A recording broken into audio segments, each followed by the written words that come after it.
jak papierek lakmusowy. Paryż 24. To, co dzieje się na naszych oczach, jest bardzo ciekawe, chociaż niesłychanie bulwersujące. Ale proszę Państwa, warto przypomnieć, co to jest ten papierek lakmusowy. Wiele osób może już nie pamięta, to w szkole było, nie każdy jest chemikiem. To jest taki wskaźnik, który pokazuje, czy kwas, czy zasada. No i dzisiaj też mamy takie sytuacje, które pokazują, czy dobro, czy zło. A tych neutralnych miejsc jest bardzo mało i tak praktycznie zawsze któraś strona jest silniejsza. No i mamy właśnie, jak na papierku lakmusowym, pokazane to, co się dzisiaj dzieje. Proszę Państwa, atak na wiarę, na życie i na rodzinę. On trwa. To jest cywilizacja śmierci.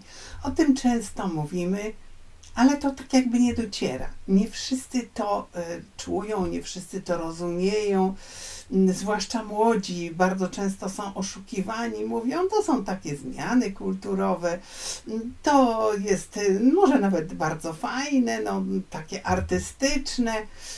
No i w tym momencie zaczynamy gubić ten podstawowy wskaźnik, czy to jest dobre, czy to jest złe. I są takie momenty, kiedy nam Pan Bóg pokazuje, co tak naprawdę się dzieje i co kto myśli. I dzisiaj właśnie taki moment mamy. Proszę Państwa, mnie to się kojarzy z tym, co działo się w 1920 roku w dalekiej Rosji. Kiedy już opanowała cały teren rewolucja październikowa i Lenin w swoim edykcie nakazał niszczenie rodziny i aborcję. To wtedy się nazywało przerwanie ciąży i było przedstawiane jako wielkie osiągnięcie i prawo kobiet, które miały się nie męczyć dziećmi i chodziło o to, żeby tej aborcji było jak najwięcej. To był Lenin. W 20 roku, teraz, niedawno, 4 lata temu, minęło 100 lat od tego pierwszego na świecie zalegalizowania zabijania dzieci w łonach matek. A co mamy dzisiaj? Dzisiaj mamy powrót. Mamy neokomunizm.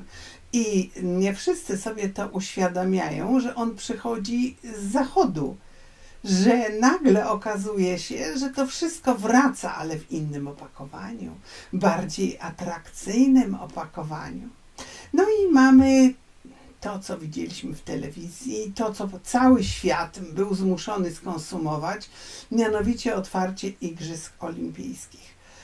Bardzo dużo osób jest poruszonych, w internecie mnóstwo komentarzy na ten temat, ale proszę Państwa, to jest ewidentne bluźnierstwo i to celowe bluźnierstwo. Więcej, jest to pokazywanie zmiany kulturowej, no i promocji tych wszystkich zachowań, które twierdzą, że potrzebują równości, które narzucają siebie i swoje poglądy, no, które są nie do zaakceptowania dla większości ludzi, jako właśnie ich prawo, jako prześladowanie, kiedy się tego nie uznaje.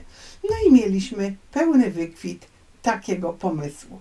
Proszę Państwa, proszę zwrócić uwagę, że to przeproszenie, które zrobił Komitet Olimpijski, jest równie obraźliwe dla chrześcijan, jak to, co się stało.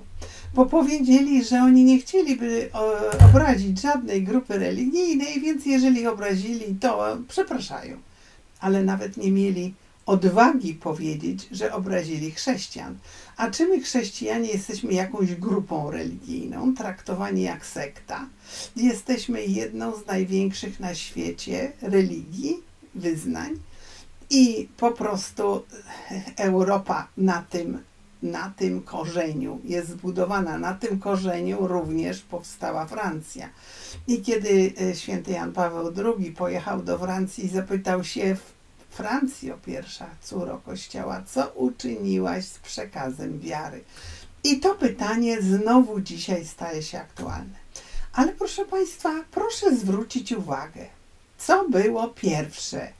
Jaki symptom mieliśmy taki bardzo charakterystyczny właśnie z Paryża? Otóż była to aborcja. Wpisanie aborcji do konstytucji. Pierwszy raz na świecie. Wielkie osiągnięcie wolności i praw człowieka. Tak to było przedstawiane. Proszę Państwa, to jest ten pierwszy krok i to jest ten papierek lakmusowy, właśnie zabijanie dzieci w łonach matek, na którym wszystko inne się wypigmentowuje. A później idzie atak na rodzinę, bo przecież dziecko powinno urodzić się i rozwijać się i prawidłowo być wychowywane w rodzinie. Tam powinno otrzymać przekaz wiary. No to należy to rozwalić. I tak to właśnie dzisiaj się dzieje. Kiedy pan Babiarz w genialny, prosty sposób powiedział, że to wszystko jest neokomunizm, oburzenie. Oburzenie bardzo wielu ludzi, którzy nie chcą, żebyśmy nazwali sprawy po imieniu.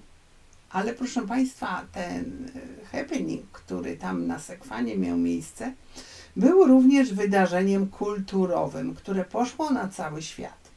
I teraz jest pytanie, na ile oni wmówili młodym ludziom, że to jest taka norma, że to jest taka instalacja artystyczna, że nie ma czym się przejmować, że jakaś tam grupa religijna, kogo to obchodzi, no przede wszystkim było ślicznie i wspaniale.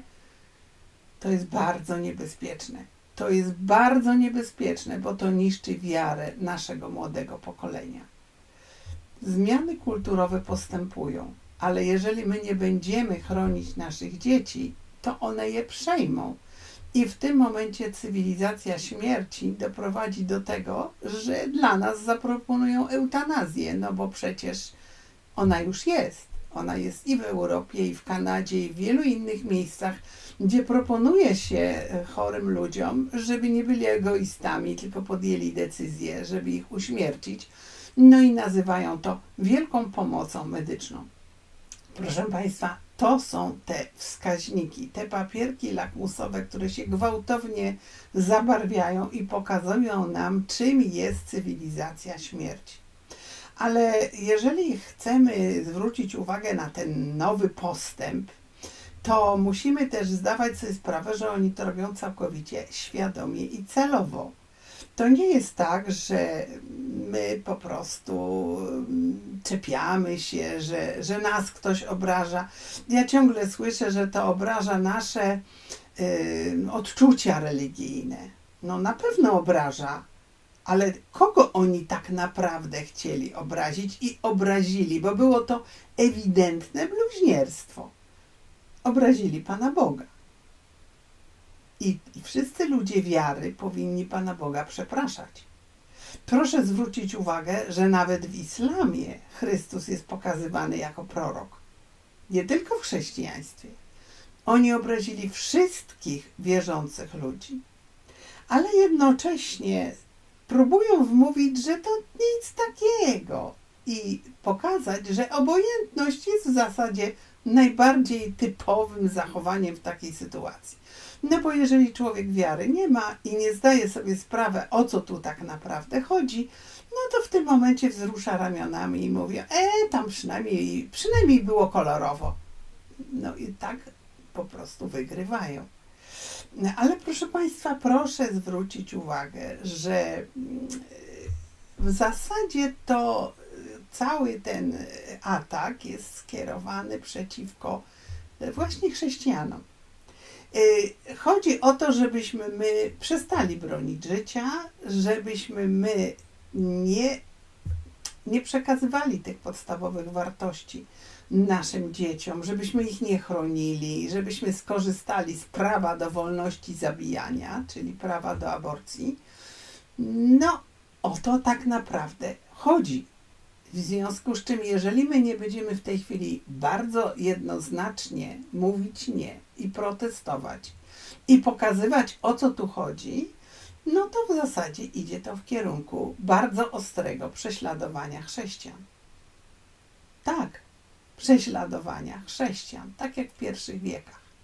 Oby do tego nie doszło, ale od naszej postawy bardzo, bardzo dużo zależy. Tutaj mamy też wypowiedź egzorcystów, którzy pokazują, że to jest takie bluźnierstwo w opakowaniu nowych praw człowieka. Te prawa człowieka, tak jak przedstawia to ta strona atakująca, ta strona, która ukazując liderów LGBT plus i jeszcze nie wiadomo co, próbuje nam wmówić, że to jest prawo, że to nasze prawo, że oni mają to prawo i że my, naruszając to prawo.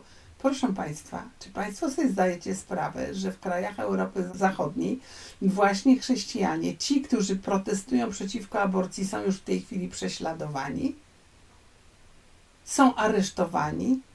Tak samo jest w Stanach, tak samo w Wielkiej Brytanii. Dyskusja się zaczyna, ale ten, kto rządzi, ten w tym momencie właśnie te normy ustala.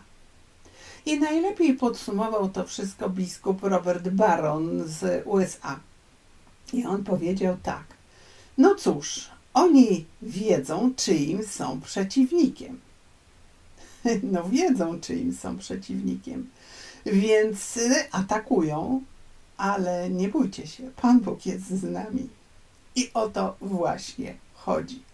Także broniąc życia, stajemy po stronie tej prawdziwej, stronie Pana Boga i my nie boimy się dlatego, że Pan Bóg jest z nami. On daje nam życie, On również będzie nam pomagał w tej konfrontacji. Dziękuję bardzo. No i zapraszam na naszą stronę internetową www.hli.org.pl, gdzie znajdziecie Państwo dużo ciekawych, bieżących informacji. Do zobaczenia.